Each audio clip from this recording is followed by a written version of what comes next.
Bwana Yesu asifiwe. Ndugu msikilizaji, na kusalimu katika jina la Yesu Kristo. Tunamshukuru Mungu, leo ni siku ya 4 ya mwaka mpya, ikiwa ni Jumapili yetu ya kwanza. Tunamshukuru Mungu kwa kutupa uhai. Tunaendelea na kazi na huduma, nami nakutakia maisha mema, kazi njema, mafanikio mema katika mwaka huu ambao Bwana ametujalia. Tuendelee tena kutumika kwa ajili ya utukufu wake.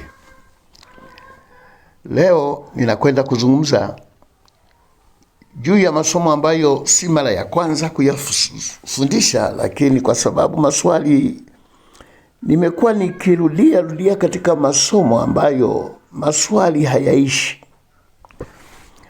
nami naendelea kwa sababu maswali yamekuwa mengi, hayaishi.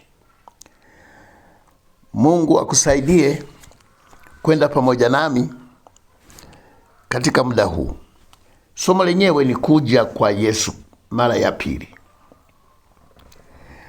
Somo hili ni kubwa sana, la kuja kwa Yesu mara ya pili, kwa sababu limetabiriwa na manabii. Manabii walitabiri habari, hasa manabii wakuu walitabiri habari za kuja kwa Yesu mara ya kwanza, walitabiri habari za kuja kwa Yesu mara ya pili. Manabii wadogo wote walitabiri habari za kuja kwa Yesu mara ya kwanza. Hawakuzungumza habari ya kuja kwa Yesu mara ya pili, kwa sababu unabii wao uliishia mara ya kwanza. Manabii wakuu wameongea habari ya kuja kwa Yesu mara ya pili pia. Na Yesu mwenyewe alipokuja katika mahubiri yake na mafundisho yake, amezungumza mara nyingi kuhusu kuja kwake tena mara ya pili. Tunayo maandiko mengi sana ya Yesu mwenyewe aliyozungumza habari ya kuja kwake mara ya pili. Na neno lililotumika katika Biblia yote ni neno la kuja. Kuja kwake, kuja kwake tena, kuja kwake mara ya pili, kuja kwake tena. Na haisemi mara ya pili, lakini Yesu amezungumza sana habari ya kuja kwake atakapokuja. Sisi wanadamu ndio tumeweka kuja kwa pili, kuja mara ya pili, kwa sababu tunajua alikuja mara ya kwanza. Lakini Biblia yenyewe haisemi atakuja mara ya pili, hapana. Inasema atakuja. Lile mara ya pili tumejihesabu sisi kwa sababu tunajua alikuja mara ya kwanza na tena atakuja mara ya pili, kwa sababu kuja kwake kunazungumzwa mara mbili. Na maandiko ni mengi, hatuwezi kuyasoma yote kwa kipindi kimoja hiki, lakini kama kwa neema ya Mungu labda nitaje tu maandiko machache. Sitayasoma, nitayataja. Yote yanazungumzia habari ya kuja. Kuja. Kuna maneno ya Yesu mwenyewe na maneno ya mitume. Yote yanazungumzia kuja kwake tena. Mathayo 16 mstari wa 27, kama unaweza ukapata nafasi ya kuandika. Mathayo 16 mstari wa 27. Alafu kuna Mathayo 24 mstari wa 3. Sura hiyo ya 24 kuna mstari wa 27, kuna mstari wa 30, mstari wa 37, mstari wa 39, mstari wa 42, mstari wa 50. Katika sura moja amezungumzia habari ya kuja kwake. Mathayo 25 mstari wa 31, Marko 13 mstari wa 26, Marko 14 mstari wa 62, Luka 12 mstari wa 45 na 46. Hayo ni maneno ya Yesu aliyozungumza habari ya kuja kwake. Alikuwa amekuja, manabii walisema atakuja, na kweli alikuja. Akiwa amekuja, na yeye aliongelea kuja tena. Kwa hiyo tunajua kuna kuja kwa pili. Alafu mitume walizungumzia habari za kuja kwake pia. Paulo amezungumzia katika Tesalonike ya kwanza 4:15 na 16. Tesalonike ya kwanza sura ya 4 mstari wa 15 na 16. Tesalonike ya pili mstari wa kwanza, sura ya kwanza. Tesalonike ya pili sura ya kwanza mstari wa 9. Alafu sura ya pili, hiyo Tesalonike ya pili sura ya pili mstari wa kwanza. Yakobo naye amezungumza katika sura ya 5 mstari wa 7 na wa 8. Petro naye amezungumzia katika Petro yake ya pili sura ya kwanza mstari wa 16. Yohana naye katika waraka wake wa kwanza sura ya pili mstari wa 28 amezungumzia habari ya kuja kwake Yesu. Yuda tunajua ina sura moja tu mstari wa 14. Hawa wote wamezungumzia habari ya kuja kwa Yesu. Ndio lugha inayojulikana katika Biblia. Lakini Paulo, turudi sasa kwa Paulo ambaye amezungumzia habari ya kuja kwake kwa namna nyingi, kwa sababu alikuwa anajaribu kuwafafanulia wanafunzi au Wakristo walikuwa hawaelewi, kama vile Yesu alivyofafanua ufalme wake kwa mifano mingi, na Paulo naye amefafanua kwa mifano mingi habari akiungana na Yesu kuja kwake. Paulo katika maswali, kama vile watu wanavyouliza leo maswali, Paulo alijaribu kufafanua kuja kwa Yesu kwa njia tofauti tofauti. Alipokuwa akifundisha kanisa la Korintho habari za kuja kwa Yesu mara ya pili, alitoa ufafanuzi mzuri kwa maelezo marefu. Sura ile ya kwanza, Korintho ya kwanza sura ya 15. Korintho ya kwanza sura ya 15. Nisome sasa machache kwa sababu sura nzima inaeleza, amefafanua mambo mengi. Mstari wa 50 unasema, ndugu zangu, nisemayo ni haya, ya kuwa nyama na damu haziwezi kuurithi ufalme wa Mungu. Haya maelezo ni hitimisho katika mistari iliyotangulia.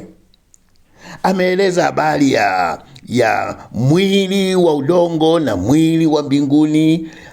Katika mstari wa 46 anasema, lakini hautangulii ule wa roho bali ule wa asili. Kuna mwili wa asili, kuna mwili wa roho. Baadaye anaeleza habari ya Adamu au mwili wa udongo na mwili wa mbinguni, au Adamu wa udongo na Adamu wa mbinguni.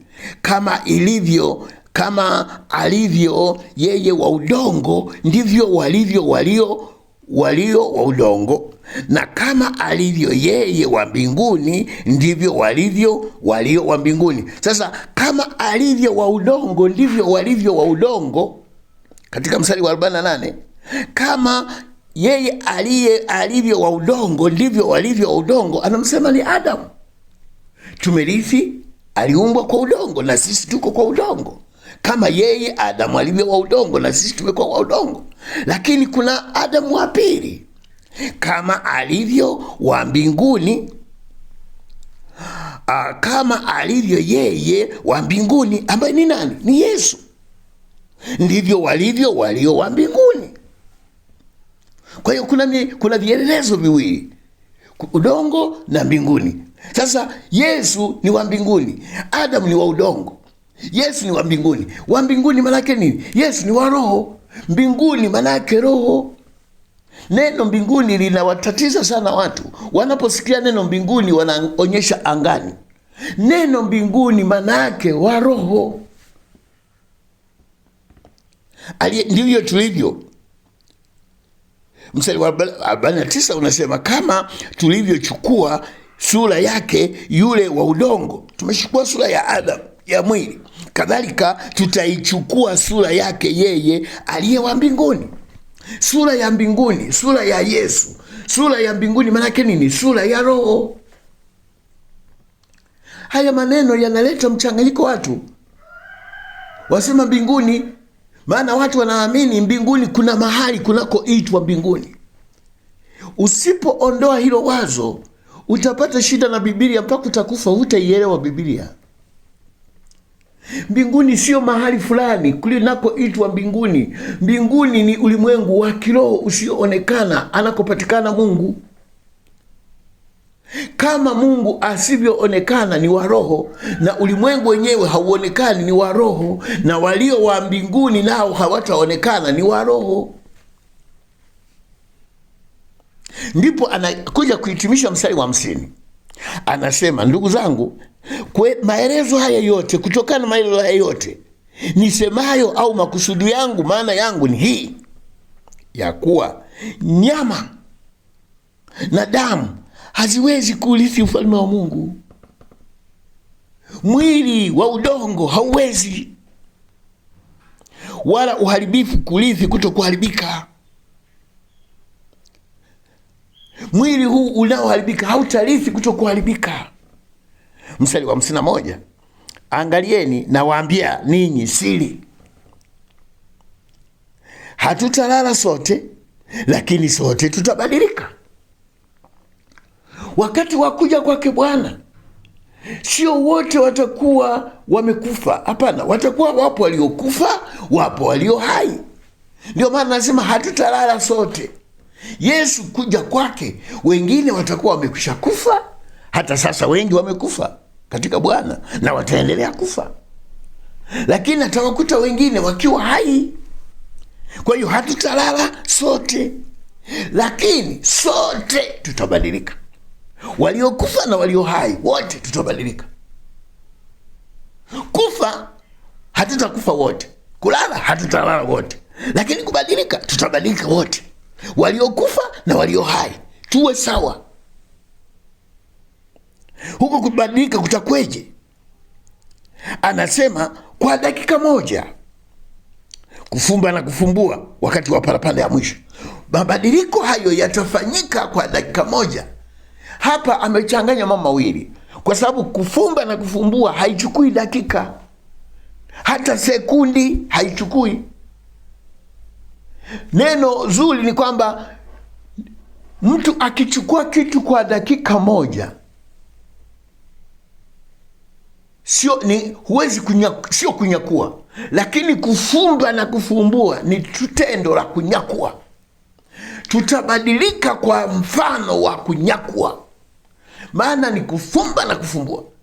Unaponyakua kitu huchukui sekundi mbili, huko sio kunyakua, wala sekundi moja sio kunyakua, ni kufumba na kufumbua. Ndio mabadiliko yatakavyokuwa, ili wale waliokufa na walio hai kwa mara moja tufanane. Yale mabadiliko yatakuwa ni ya kufumba na kufumbua mara moja, ghafla, ili tuvae kutokuharibika. Kutokuharibika ni nini? Ni roho, mwili wa mbinguni. Anaposema mwili wa mbinguni, maana mwili usioonekana, mwili wa roho. Tunatoka katika udongo kwa kufumba na kufumbua, na waliolala mauti watatoka kwa kufumba na kufumbua. Wote tuwe na mwili wa mbinguni, tuwe na mwili wa roho usioonekana. Yesu ana mwili wa mbinguni usioonekana. Ndivyo Paulo analifundisha kanisa la Korintho. Alipofika kanisa la Wafilipi, hebu nikuonyeshe Paulo huyo huyo alipokuwa anafundisha kanisa la Filipi, ile sura ya 3, anafundisha somo hilo hilo, na Paulo ni huyo huyo. Anasema, nianzie mstari wa 20, kwa maana sisi wenyeji wetu uko mbinguni. Wenyeji wetu uko mbinguni. Mbingu ni ulimwengu mwingine usioonekana. Kutoka huko, maana sisi ni wa mbinguni, tunaishi mbinguni, sisi ni wenyeji wa mbinguni. Na huwezi kuwa mwenyeji mahali ambako hujawahi kufika. Huwezi kuwa mwenyeji mahali ambako hukujui. Watu wanajivunia ni wenyeji wa mbinguni, wakati mbinguni hawajawahi kufika huko juu angani. Lakini katika ulimwengu wa kiroho wa Mungu tumefika. Waliookoka wanafika, ni wenyeji, wanajua, wanaishi na Mungu. Hatuishi na Mungu katika ulimwengu wa mwili, tunaishi na Mungu katika ulimwengu wa roho. Sisi ni wenyeji. Kutoka huko wapi? Katika ulimwengu wa kiroho. Tunamtazamia Mwokozi, Bwana wetu Yesu Kristo.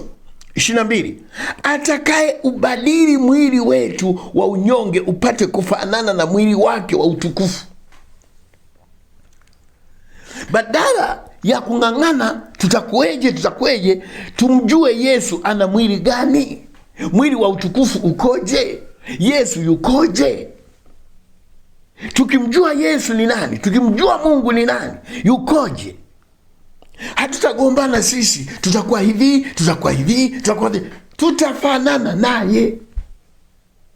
Atatubadilisha tufanane naye. Sasa watu, kwa sababu Yesu alipokuja kutukomboa ilibidi avae mwili, afanane na wanadamu, akae na wanadamu. Alikuja akae na sisi, avae mwili wetu sisi ili tumuone.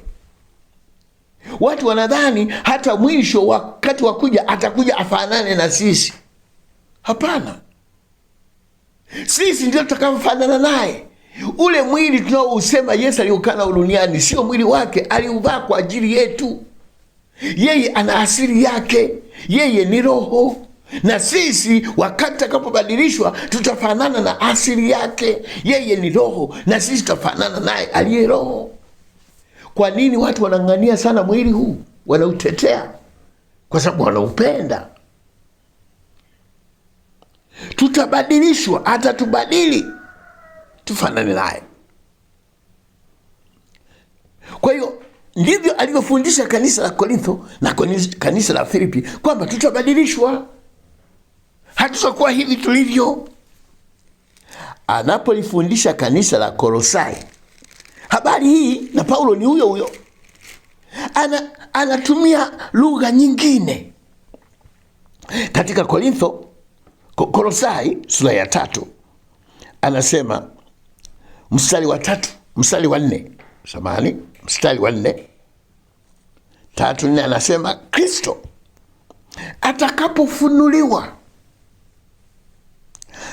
atakapofunuliwa, aliye uhai wetu, ndipo na ninyi mtafunuliwa pamoja naye katika utukufu.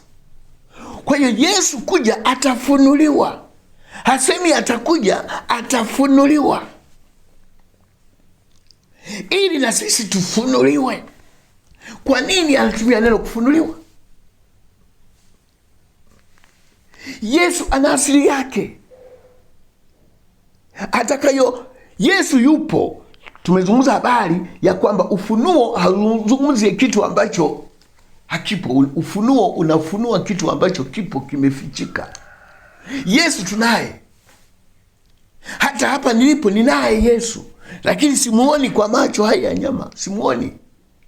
Yesu yupo. Yesu anatawala. Yesu anatufurahisha. Yesu anatuokoa. Tunamwabudu, tunaanguka mbele zake, tunaabudu, tunasujudu mbele zake, tunafurahi mbele zake, lakini hatumuoni. Sio kwamba hayupo, yupo. Na hapa tunasema Yesu yupo, anaponya, anaokoa, anatenda miujiza katikati yetu. Hatumuoni, lakini yupo. Wakati ukifika atafunuliwa. Kwa nini atafunuliwa? Ili tumuone. Kwa sababu na sisi tutakuwa tumebadilishwa, na sisi tutakuwa tumebadilika. Atafunuliwa na sisi tutafunuliwa. Kwa nini sisi tufunuliwe? Kwa sababu sisi pia asili yetu sio mwili, asili yetu ni roho. Sasa hivi tuko katika mwili.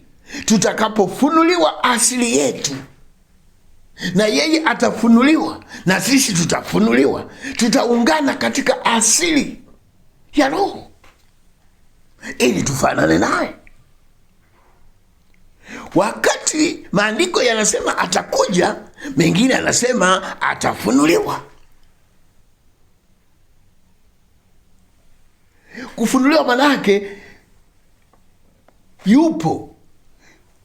Kuja manake alikuwa mahali fulani, kama vile mtu alikuwa Arusha, alikuwa Dar es Salaam, alikuwa Ulaya, tunasema amekuja, hakuwepo. Ndio lugha iliyotumika sana kwa sababu ya akili zetu wanadamu, ili tujue, ndio iliyotumika mara nyingi zaidi. Lakini lugha ya kweli ya halisi kwa watu waliokomaa katika roho na kumjua Mungu inakuja hivi kwamba Yesu atafunuliwa. Kwa nini? Kwa sababu sio kwamba alikwenda mbali, hakuwepo, sasa ndio anakuja, kwa sababu yupo. Wakati ukifika sasa atafunuliwa, na sisi tutafunuliwa, tuungane katika asili yetu ya roho ya kufanana naye. Ndio maana Yesu, Agano la Kale, Yesu Mungu alisema tuumbe mtu kwa mfano wetu. Sisi tuna mfano wa Mungu lakini haujafunuliwa. Tuna sura ya Mungu ambayo haijafunuliwa. Wakati huo tutafunuliwa kwenye asili yetu tulioumbwa wa kufanana na Mungu. Paulo anafundisha kanisa la Warumi. Paulo alipokuwa analifundisha kanisa la Warumi habari hii ya kuja kwa Yesu, kama niliyosema, alitumia lugha nyingi sana kuhusu kuja kwake, anakueleza kwa namna mbalimbali. Warumi mstari wa 18 na 19, Warumi 8:18 na 19, kwa maana na yahesabu mateso ya wakati huu wa sasa kuwa si kitu kama utukufu ule utakaofunuliwa kwetu. Tunadumu katika mateso, lakini tunategemea kuna kitu kitafunuliwa kwetu. Mstari wa 19, kwa maana viumbe vyote pia vinatazamia kwa shauku nyingi kufunuliwa kwa wana wa Mungu. Kwa hapa tunaamini sisi viumbe, sisi ndio viumbe. Yesu atakapofunua utukufu wake kwetu, na viumbe vyake vitafunuliwa. Kwa nini tunafunuliwa? Kwa sababu sisi tuna asili ya Mungu. Yesu mwenyewe katika maneno ya kuja kwake alitumia neno pia kufunuliwa. Katika sura ya Luka 17 mstari ile sura 17 alieleza habari ya Nuhu na safina na watu walivyokufa na kuangamia. Alieleza habari ya Lutu wakati wa Sodoma na Gomora, na kwamba kuja kwake Bwana ndivyo kutakavyokuwa. Lakini katika lugha aliyotumia mstari wa 20 na wa 30 hakusema itakuwa ndivyo itakavyokuwa kuja kwake. Anasema hivi mstari wa 30, hivyo ndivyo itakavyokuwa siku ile atakayofunuliwa mwana wa Adamu. Kama ilivyokuwa wakati wa Nuhu, kama ilivyokuwa wakati wa Lutu, ndivyo itakavyokuwa siku ile ambayo Mungu Yesu atafunuliwa. Yote haya yanaeleza kuja kwake, ndio kufunuliwa kwake. Kufunuliwa kwake, akifunuliwa na sisi tunafunuliwa. Katika Petro ya kwanza 4 haisemi kuja wala kufunuliwa, anatumia neno lingine. Petro wa kwanza sura ya 4 kuna neno lingine linatumika mstari ule wa 4. Anasema mchungaji mkuu atakapodhihirishwa mtapokea taji ya utukufu. Kudhihirishwa ni kupi? Yupo, lakini wakati ule itakuwa ni kujidhihirisha. Sasa hivi hajadhihirishwa, hajafunuliwa, lakini yupo. Tunatenda naye kazi chini yake, yuko ndani yetu. anatawala. Tunaona miujiza yake ni kama upepo ambao tunauona kazi zake.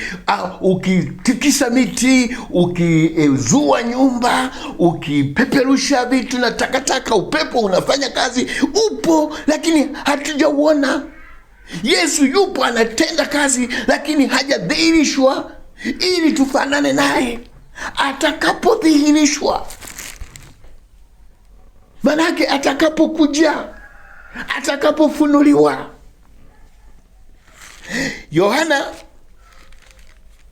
Yohana naye katika waraka wake wa kwanza sura ya 3 mstari wa 2 anasema, wapenzi, sasa tu wana wa Mungu, wala haijadhihirika bado tutakavyokuwa wana wa Mungu. Sisi wana wa Mungu, ndivyo ilivyo, tunajua tu wana wa Mungu, lakini huko mbele tunakokwenda haijadhihirika bado tutakavyokuwa. Lakini twajua jambo moja, ya kwamba atakapodhihirishwa, huko ndio kuja, huko ndio kufunuliwa kwake. Atakapodhihirishwa tutafanana naye, kwa maana tutamuona kama alivyo. Kwa nini tumuone kama alivyo? Maana tutakuwa tumefanana naye. Sasa hivi tuna mwili, yeye ni roho, sisi tuna mwili. Mwili hauwezi kushirikiana na roho, hauwezi kuona roho. Mwili hauoni roho, hauoni roho, maana ni mwili. Tutakapobadilishwa, tutakapofunuliwa, tutafanana naye, tutamuona, maana tutakuwa roho kwa roho. Haya ndiyo maandiko, atakapodhihirishwa tutafanana naye. Watu wengine wanasema itakapokuja tunapata picha, sijui itakuwa hivi, tutakuwa hivi, tunaona picha, wanabuni picha ya mbinguni. Mtumishi wa Mungu Yohana anasema hatujui itakavyokuwa. Ni neno moja tu tunalolijua, kwamba tutafanana naye. Ninyi mnaopiga picha itakavyokuwa mbinguni, mnadanganya. Mtumishi wa Mungu anasema haieleweki, haijadhirika, kwa sababu hatujajui mambo ya roho. Lakini Mungu, neno moja kubwa aliyotudhihirishia na kutuambia, tutafanana naye. Wewe unapiga picha na ghorofa, unapiga picha na madhahabu na barabara, unapiga picha na nyumba na mavazi, unapiga picha na sherehe na vyakula. Unapata wapi hiyo picha, ndugu yangu? Unapata wapi hiyo picha? Unaipata wapi hiyo picha? Unapiga kutoka wapi? Mwili huu unakudanganya. Huko ndio kuja kwa Yesu. Sasa Paulo huyo tuone tena Tesalonike ya pili sura ya kwanza. Tesalonike ya pili sura ya kwanza. Tesalonike ya pili sura ya kwanza, ule mstari wa 7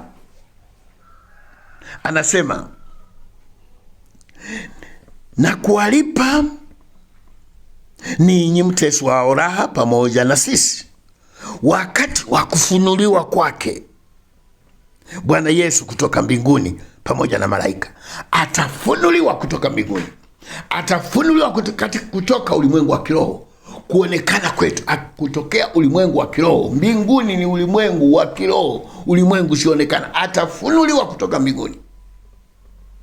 Yupo, lakini kwa sababu tuna mwili hatumuoni. Ukifika wakati atafunuliwa. Kwa nini afunuliwe tumuone? Kwa sababu na sisi tutakuwa tumefunuliwa, tutakuwa tumebadilishwa. Ndiyo tafsiri ya kuja, ndiyo tafsiri ya kuja. Hatujengi fundisho kwa andiko moja lisilo na rejea, lisilo na hadidu za rejea, linajitegemea neno moja tu, tukajenga mafundisho hapo, tukajenga. Hapana, Biblia ina maelezo mapana. Sasa huyu Paulo aliyefundisha habari ya kufunuliwa, habari ya kudhihirishwa, habari ya kubadilishwa, huyu Paulo anakwenda kwa kanisa la Tesalonike ya kwanza. Mstari wa 15 anasema, kwa kuwa tuwaambieni haya kwa neno la Bwana, kwamba sisi sote tulio hai tutakaosalia hata wakati wa kuja kwake. Tutakaosalia wakati wa kuja kwake Bwana.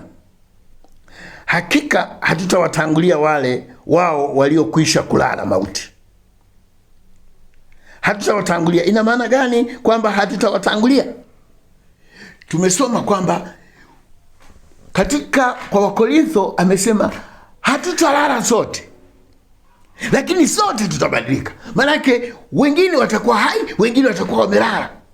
Na hapa anarudia, waliolala hatutawatangulia, hatutawaacha makaburini. Hapana, tutabadilishwa wote, hatutawatangulia, lazima tuende pamoja. Ndio maana ya kwamba hatutawatangulia waliokwisha kulala mauti. Bwana atashuka mwenyewe. Na ule mstari mwingine nimeuacha pale nyuma wa 14 ni usome, unasema maana ikiwa tuamini ya kwamba Yesu alikufa akafuka, vivyo hivyo na hao waliolala katika Yesu Mungu atawaleta pamoja naye. Kuwaleta ina maana gani? Watu wanafundisha kwamba Yesu atakapotoka mbinguni atashuka na wale aliotoka nao mbinguni. Kuwaleta pamoja manake ni ufufuo. Anazungumzia ufufuo. Wale waliolala nao watatokea. Kuja kwake na wale waliolala watatokea, atawaleta. Inazungumza ni ufufuo. Katika mstari wa 16 anasema kwa maana Bwana mwenyewe atashuka kutoka mbinguni pamoja na mwaliko na sauti ya malaika mkuu pamoja na parapanda ya Mungu, na waliokufa katika Kristo watafufuliwa kwanza. Ndio ile kwamba hatutawatangulia, hatutawaacha, watafufuka kuungana nasi. Kwa kipindi gani? Kufumba na kufumbua. Au nafikiri tutakaa tunasubiri, tunasema ngoja tuwasubiri wale ambao walishalala wafufuke kwanza, tunasubiri? Hapana, Biblia inasema ni tukio la kufumba na kufumbua. Tutaungana pamoja. Mstari wa 17, kisha sisi tulio hai tuliosalia tutanyakuliwa pamoja. Neno kunyakuliwa ni mabadiliko, ni mabadiliko. Waliolala na tulio hai, kufumba na kufumbua, tutabadilika pamoja kufanana naye. Wakati katika Korintho ametumia neno tutabadilika, kufumba na kufumbua, tukio la unyakuo, la kunyakua. Katika Thesalonika amesema tutabadilika kwa tutanyakuliwa. Kunyakuliwa ni tendo la ghafla, tendo la ghafla. Katika Injili ya Luka Yesu akifundisha alisema hivi, anangoja katika Luka, labda nisome Luka 12. Luka 12 kuna maelezo mengi, lakini hebu nisome Luka 12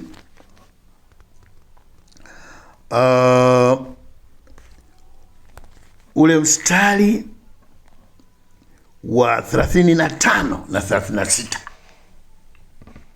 Viuno vyenu viwe vimefungwa na taa zenu ziwe zinawaka, nanyi iweni kama watu wanaomngojea Bwana wao atakaporudi kutoka harusini, ili atakapokuja na kubisha wamfungulie mara. Wamfungulie mara. Neno mara unalijua, wamfungulie ghafla, tumpokee ghafla, tutabadilishwa ghafla. Neno mara ni vizuri katika kutafsiri Biblia tutafsiri hata misamiati ya kibiblia pia. Itakuwa ni mara. Mara yani ghafla. Ghafla. Ndio Paulo katika Korintho ametumia tutanyakuliwa. Sasa kwa kanuni ya mafundisho, hata wanatheolojia watakubaliana na mimi kwamba hatujengi fundisho la kanisa kwa kutumia andiko moja ukayacha mengi. Biblia imezungumza sana habari ya kufunuliwa kwa Yesu. Biblia imezungumza sana habari ya kudhihirishwa kwa Yesu. Biblia imezungumza sana habari ya kuja kwa Yesu. Biblia imezungumza mara moja habari ya kunyakuliwa. Mara moja. Biblia inazungumza habari ya tutafunuliwa, tutadhihirishwa, tutabadilishwa. Mara nyingi, maandiko mengi. Lakini neno tutanyakuliwa limezungumza neno moja katika Biblia, ndilo limekamatwa na kujenga fundisho la unyakuo. Andiko hili moja, mengine yote yamewekwa pembeni. Kwa nini? Kwa kanuni ipi? Ni utaratibu upi? Haya, je, kama tuseme basi wapo wengine watakao nyakuliwa waende huko juu, alafu wako wengine watafunuliwa, alafu wengine watadhihirishwa, alafu wengine watabadilishwa. Biblia inazungumza somo moja kwa kutumia lugha mbalimbali. Amezungumza habari ya kutumia lugha wakati wa kuja kwake, tutabadilishwa, tutafunuliwa, tutadhihirishwa, tutanyakuliwa. Sasa mengine yote yameachwa kando, limechukuliwa neno moja la kunyakuliwa, na limetengenezewa mambo ambayo hayaungani wala hayaendani, ya kubuni, ya akili, na yamewapendeza watu. Mengine yameachwa. Je, na kama watu watanyakuliwa, na watakaofunuliwa ndio watakuwa wapi? Na watakaodhihirishwa ndio watakuwa wapi? Je, kuna makundi mawili? Kuna makundi manne, matano? Yesu, Biblia inaposema tutanyakuliwa, ilikuwa ni lugha nyingine ya kufafanua kuja kwa Yesu na kufunuliwa kwetu na kukaa pamoja naye. Jambo lingine, imezungumza habari ya tutanyakuliwa pamoja nao katika mawingu. Neno mawingu nimefundisha huko nyuma. Neno mawingu halizungumzi mawingu ya mvua tunayoyaona. Mawingu ni utukufu, tutanyakuliwa katika utukufu. Yesu alikuja na mawingu. Biblia inasema Yesu manabii walitabiri Yesu kuja na mawingu. Je, ni mawingu hayo ya mvua tunayoona angani? Hapana. Mawingu yanaashiria utukufu. Sisi tutamuona katika utukufu. Anaposema tutanyakuliwa katika mawingu ili tumlaki Bwana hewani. Nilifundisha siku nyingine. Lugha hii inatutatiza. Ukirudi katika Biblia za nyuma za asili, kabla ya Kiswahili hakijaenda na tafsiri nyingi, haisemi tutamlaki. Kumlaki ni kumpokea. Unapomlaki mtu unampokea mtu. Yesu hatutampokea, hatutamlaki. Biblia za asili, kwa mfano kirudi katika Biblia zilizotangulia, nilifundisha habari ya Biblia za asili. Kwa nini nasema Biblia za asili? Nimesema Agano la Kale, nirudie kwa ufupi. Agano la Kale lote liliandikwa kwa Kiebrania. Ni Kiebrania. Agano Jipya lote liliandikwa kwa Kigiriki. Hizo tunaita lugha za asili. Biblia ya kwanza kuunganisha Agano la Kale na Agano Jipya pamoja, kuwe na Biblia moja iliyounganisha Agano la Kale na Agano Jipya pamoja. Biblia ya kwanza iliandikwa kwa lugha ya Kilatini. Nayo Kilatini tunasema ni lugha ya asili. Tafsiri ya kwanza kutoka kwenye Kilatini ilikuwa ni lugha ya Kiingereza. Sio Kiingereza tafsiri ambayo tunazo sasa. Kiingereza King James inaitwa. Biblia ya kwanza ya King James, Mfalme James, nayo tunaiita ni Biblia ya asili. Hizi Biblia ukizisoma hazisemi tutamlaki, hazisemi tutampokea, zinasema tutakutana. We shall meet. Kiingereza. Sio tutampokea, sio tutamlaki. Unamlaki alafu mpeleke wapi? Ni makosa haya, na makosa haya yametumika, yameandikwa kwa kimakosa katika tafsiri, imepotosha watu. Tutamlaki. Haya, sasa ni kuonyeshe, ukimlaki, hata ukisema pana, sio sisi tunamlaki, yeye ndiye atatulaki. Akikulaki atakupeleka wapi? Soma ile mstari. Au wewe kama utamlaki, utampeleka wapi? Inasema tutamlaki Bwana hewani, na hivyo tutakuwa pamoja na Bwana milele. Baada ya kumlaki mtakwenda wapi? Imesema kuna mahali mtakwenda. Tutamlaki na kukaa milele. Kwa hiyo mtamlaki hewani na kukaa hewani milele. Ndio maana yake. Kama tutamnyakuliwa na kumlaki hewani alafu na kukaa milele, inasema baada ya kumlaki mtaenda wapi? Tumepotosha maandiko.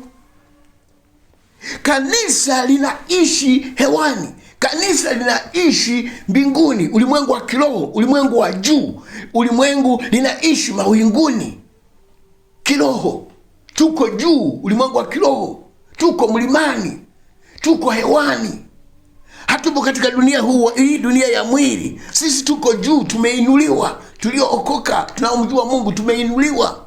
Sasa lugha ya kuinuliwa, kukaa pamoja na Bwana, imetumia maneno mengi. Tunakaa pamoja na Bwana mahali palipoinuka. Tunakaa mlimani kwa Bwana. Tunakaa hewani. Tunakaa mawinguni.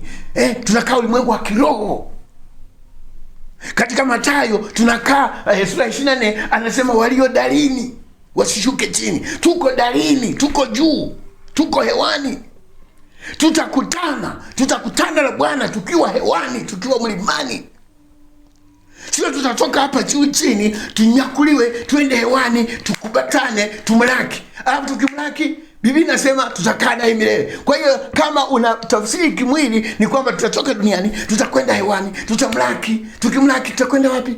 Haisemi mtakwenda mbinguni. Haisemi. Wala haisemi mtarudi duniani, mtakaa milele. Kwa hiyo mtakaa huko hewani milele. Tuielewe Biblia, tuliinganishe maandiko, tuliinganishe.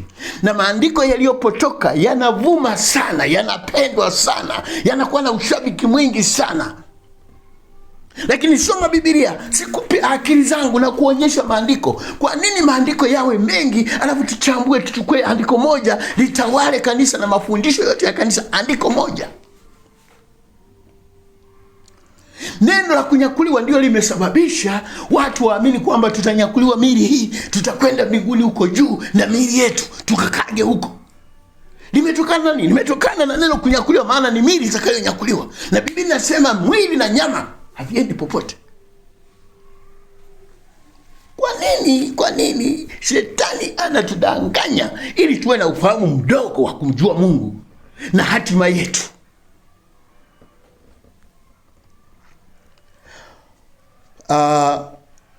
Katika Korintho ya pili sura ya 12, Korintho ya pili sura ya 12, Paulo alitoa ushuhuda wa maono ya mtu mmoja ambaye alipanda mpaka mbingu ya tatu. Anamwelezea kama ni mtu mmoja asiyejulikana, lakini alikuwa na ficha, alikuwa hataki kujikweza, alikuwa anajisema yeye mwenyewe. Anasema sina budi kujisifu, ijapokuwa haipendezi, lakini nitafikiria maono na mafunuo ya Bwana. Namjua mtu mmoja katika Kristo yapata sasa miaka 14, kwamba alikuwa katika mwili sijui, kwamba alikuwa nje ya mwili sijui, Mungu ajua. Mtu huyo alinyakuliwa juu mpaka mbingu ya tatu. Nami namjua mtu huyo, kwamba alikuwa katika mwili sijui, kwamba alikuwa nje ya mwili sijui, Mungu ajua. Ya kuwa alinyakuliwa mpaka peponi, akasikia maneno yasiyotamkika ambayo haijuzu mwanadamu ayanene. Alikuwa anatoa ushuhuda wake mwenyewe. Alinyakuliwa. Angeiweka wazi, angesema nilinyakuliwa mpaka peponi. Mungu alimnyakua ili amuonyeshe mambo ya mbinguni. Ndio lugha aliyotumia. Swali linakuja, alinyakuliwa mwili, alinyakuliwa roho. Mwili ulibaki, nilo aliingia katika roho. Tunasoma katika kitabu cha Ufunuo, Yohana alipokuwa anakwenda kuonyeshwa mambo na Mungu, Biblia inamwambia njoo huku, njoo huku. Ile njoo huku manake upo katika mwili, huwezi kuyaona mambo ya kimungu ukiwa katika mwili. Njoo huku. Njoo huku wapi? Katika roho. Njoo huku. Kila alipotaka kuonyeshwa mambo aliambiwa njoo huku. Katika sura ya 4 ya Ufunuo ametumia neno lingine, alisema aliambiwa panda. Ili tumuone Mungu, ili tuyaone mambo ya Mungu, ni lazima tupande. Ni lazima tupande, ni lazima tuende juu. Lakini tunaenda juu mwili au tunaenda juu roho? Sisi tuna mwili, ili kumuona Mungu ni lazima tuende juu, ni lazima tupande, ni lazima tumwendee Mungu, tuingie katika roho. Tunawacha mwili, tunaenda roho juu, mwili unabaki. Paulo aliponyakuliwa aliacha mwili, roho yake ilienda kumuona Mungu. Mungu yuko juu, Mungu yuko juu. Na sisi tuyaone mambo ya juu, ni lazima tutoke katika mwili tuende katika roho. Hasa je, Paulo alipoambiwa alinyakuliwa mwili huu kaenda juu, au alikuwa katika roho? Neno kunyakuliwa manake ni katika roho. Huwezi kumuona Mungu ukiwa katika mwili, lazima upande, lazima uje. Katika sura ya 1 ya Yohana anapoanza utangulizi wake wa maono juu ya vinara 7 vya taa, anasema ilikuwa siku ya Bwana. Mara neno lile linasema mara. Labda nikusomee tena Ufunuo 1. Vitu hivi kwa maelezo matupu wakati mwingine watu wanahisi tofauti. Mstari wa 10, sura ya 1 ni sura ya utangulizi. Sura ya 1 mstari wa 10 unasema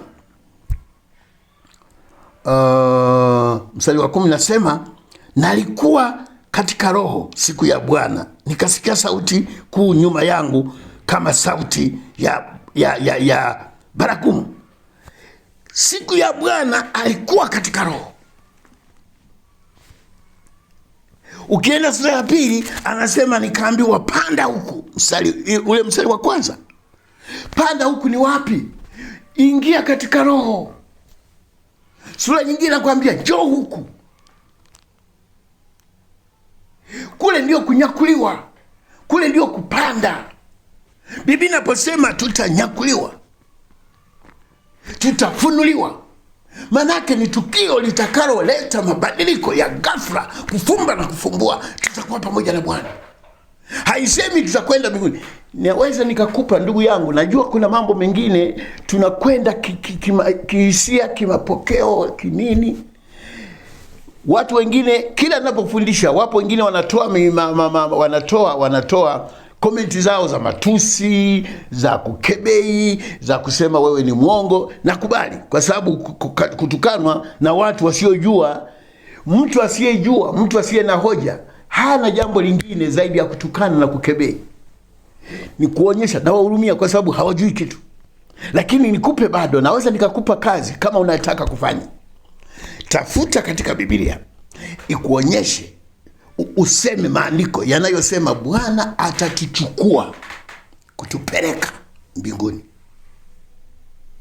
au maandiko yanayosema tutakwenda mbinguni.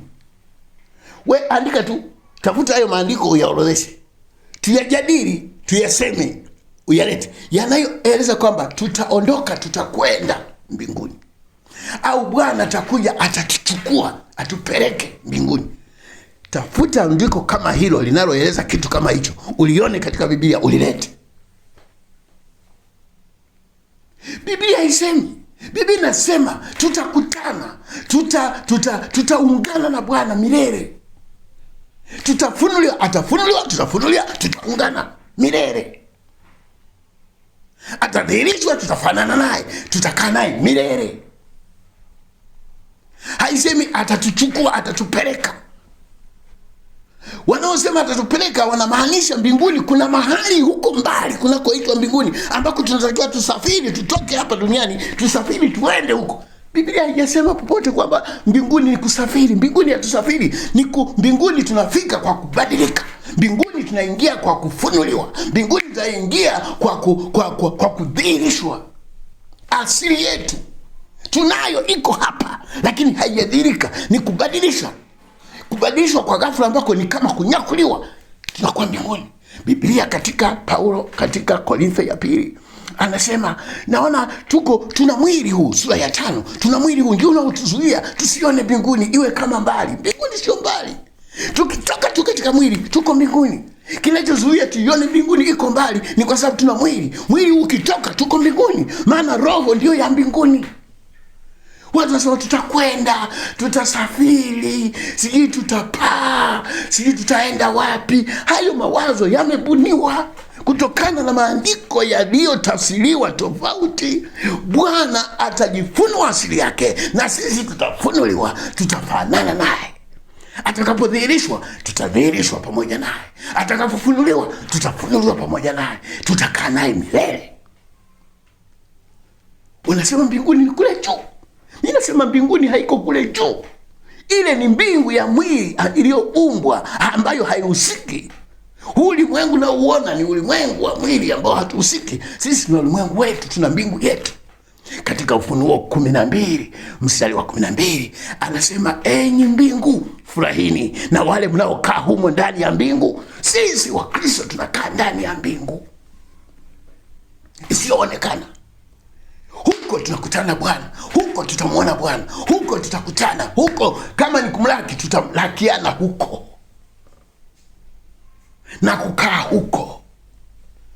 Hasemi tutamlaki hewani alafu tutakwenda mbinguni. Biblia haisemi. Wala hatutamlaki hewani tutakuja duniani. Haisemi hivyo. Tutamlaki hewani na kukaa milele. Sasa jiulize, utamlaki ukiwa hewani na kukaa hewani milele wapi? Hiyo hewa unayoiona, unayoisema hewa ipi? Hii anga. Tulielewe neno la Mungu. Tulielewe neno la Mungu. Kwa sababu tumejaza vitu vingi vinavyotokana tu na tafsiri zetu na fahamu zetu. Kwa hiyo kuingia kwenye neno la Mungu ni kama wakati mwingine ni upuzi, mwingine ni kama unataka kumgeuza mtu kitu alichokijenga. Mimi mwenyewe nimeokoka. Nimefundishwa mambo haya kwa muda mrefu mpaka Bwana aliponikemea. Nilikuwa mwalimu, nilikuwa nafundisha mambo haya wanayofundisha wengine mpaka Bwana aliponikemea. Na kukaa chini na kwanza kutafuta upya, kusoma upya. Kwa nini Bwana ananikataza kitu hiki? Kuna vitu vimepotoka. Na sielezi kwamba Bwana ameniambia tusifanye hivi na kuonyesha maandiko. Maana Bwana singenionyesha maandiko, nisingeona maandiko, nisingekubaliana. Ningeamini kwamba ni roho ya upotovu. Lakini najua kile ambacho nakiona kiko kwenye maandiko. Vingine viko kwenye hisia. Hatuwezi kwenda na neno Mungu kwa hisia, tunakwenda na neno. Neno halikosei. Leo watu wanabadilisha Biblia. Tafsiri mbalimbali, matoleo, wananyofua maneno ambayo hayawapendezi, wanayoweka pembeni, wanaingiza ya kwao. Ukisoma Biblia za nyuma zote zinasema kwamba Bwana atatukaribisha. Alisema nikiwaandalia mahali nitawakaribisha. Tafsiri za leo zinasema Bwana alisema nitakuja niwachukue. Kwa sababu yale maneno wanataka mawazo yao ndio yaingie kwenye Biblia. Sio mawazo ya Biblia yaingie kwao. Hapana. Wanabadilisha vitu vingi, wanabadilisha. Hata kuhusu dhiki, Mungu akinipa nafasi nitarudia tena, nilifundisha nitarudia. Kuna maneno katika Biblia yamebadilishwa ili mawazo ya dhiki wanavyoeleza ikubaliane na wao. Lakini ukisoma chukua Biblia 2-3 usome, utakuta zinatofautiana kwa sababu watu wanapenda zile fasiri mpya ambazo zimebadilisha mambo. Mungu atusaidie. Neno la Mungu halitapita. Wanadamu tutapita. Sasa swali linakuja, watu wananiuliza, kwa hiyo unasema unyakuo upo haupo?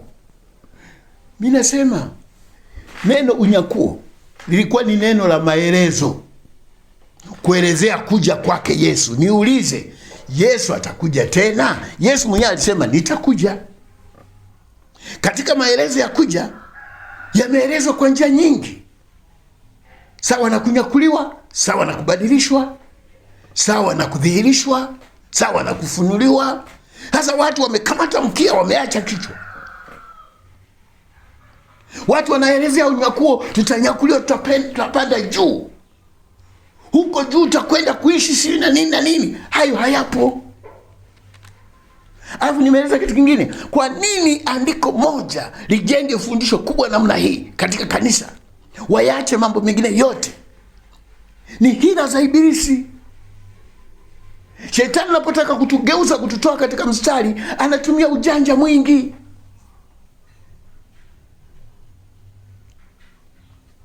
Wengine wanasema, kwa hiyo wewe hutaki kwenda, mimi nitakwenda. Lakini naenda wapi? Kuna mahali tunakokwenda.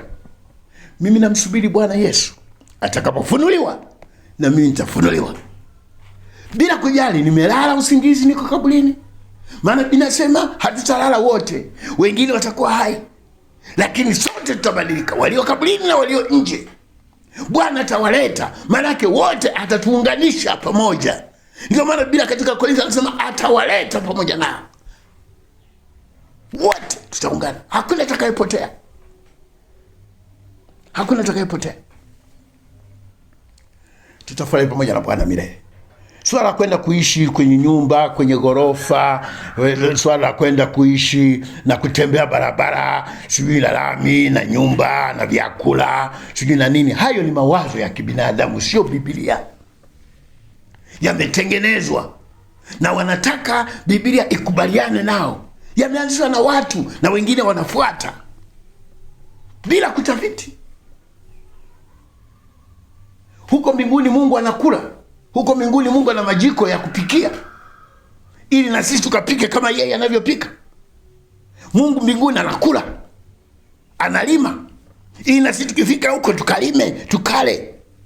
Huko mbinguni kuna nyama na vyakula na nini, na sisi tukifika huko tukale. Tumekula za duniani hazitutoshi, tukale za mbinguni. Tumekunywa soda za duniani hazitoshi, tukanywa na za mbinguni. Kama tutafunuliwa pamoja naye, tujue Mungu yukoje. Mungu ana mwili, Mungu ni mwili, Mungu anakula, Mungu analala, Mungu anatembea, Mungu ana miguu. Haijadhihirika bado. Tunalojua tutafanana naye. Haleluya. Namshukuru Mungu kwa ujumbe huu. Kama umepokea na kuombea, Mungu aendelee kufunulia. Wenye kupinga waendelee kupinga, lakini kupinga bila hoja za maandiko, unajisumbua tu.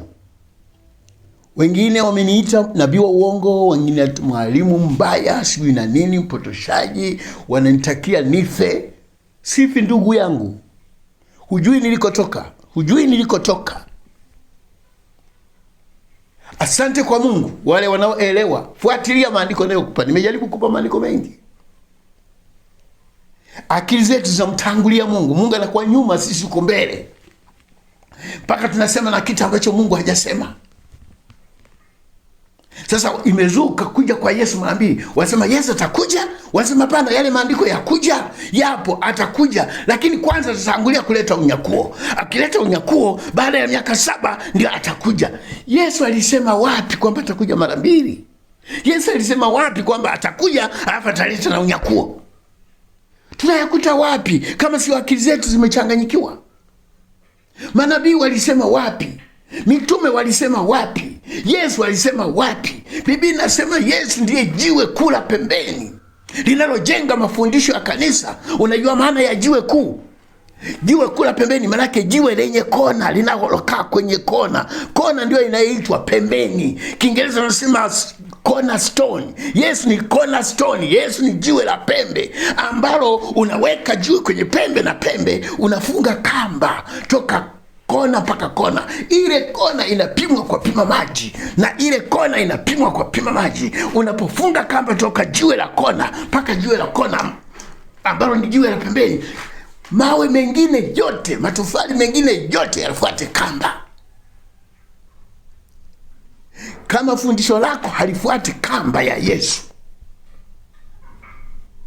linapingana na kamba ya Yesu, hilo sio fundisho. Yesu ni jiwe la pembeni, Yesu ni jiwe la kona. Tuangalie mafundisho yake anasema nini. Sio mafundisho ya mtume, sio mafundisho ya manabii, mafundisho ya Yesu, jiwe kuu la pembeni. Mungu atusaidie. Yesu atakuja, Yesu atakuja, Yesu atafunuliwa. Maana ya kuja ndiko Biblia inatusaidia kuelewa. Kuja kwake sio kwamba atakuja atakuwa anasafiri kutoka mahali, anasafiri kutoka mbinguni anakuja. Biblia sasa inatufunulia kuja kwake kukoje. Kutakuwa ni kufunuliwa, kutakuwa ni kudhihirishwa. Maana yupo, ila atadhihirishwa, ndio kuja kwake kulivyo. Tunaposema alafu kutakuwa kunyakuliwa ni neno linaloelezea mabadiliko yatakayotokea wakati wa kuja kwake. Tutabadilika ghafla, mara tutafanana naye. Mungu akubariki ndugu yangu mpendwa kwa somo hili, na Mungu ataendelea kutusaidia mengine yajayo na kuombea baraka. Tumeanza mwaka mpya, tuendelee na Bwana. Na washukuru wote waliohusika na retreat ya Morogoro. Tumekwenda salama, tumerudi salama, na Mungu alitubariki sana, na matokeo yake tunaanza kuyaona. Na kukaribisha kwa wakati mwingine nitakapotajwa tena. Namba yangu ya simu ni 0754 04 1591. Namba nyingine ni 0769 007328. Namba nyingine ni 0677880199. Jina langu Zefania Mwarusambo, na kukaribisha katika jina la Bwana. Amen.